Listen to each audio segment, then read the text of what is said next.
এই বিজেপির প্রতিষ্ঠাতা হচ্ছে শ্যামাপ্রসাদ মুখার্জি। প্রথমে হিন্দু মহাসভা, তারপরে জনসংঘ, তারপরে বিজেপি।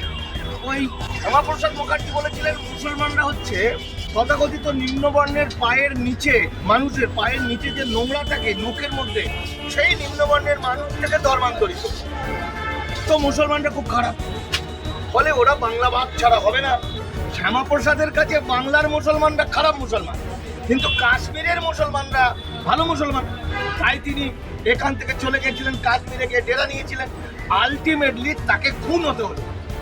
আলটিমেট যে শ্যামাপ্রসাদ মুখার্জি বাংলা ভাগ করল, যে শ্যামাপ্রসাদ বাহিনীরা আজকে ভারত দখল করেছে, সেই শ্যামাপ্রসাদ মুখার্জিকে একটা সাধারণ চোর চোট্টার মতো জেলখানায় মরতে হলো ওষুধ বাগরে।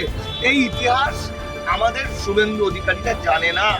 শ্যামাপ্রসাদ মুখার্জি যে কাশ্মীরকে হৃদয় দিয়ে ভালোবেসেছিল, সেই কাশ্মীরকেই এখন অত্যন্ত কুরুচিপূর্ণ শব্দ ব্যবহার করে মেলাইন করছে।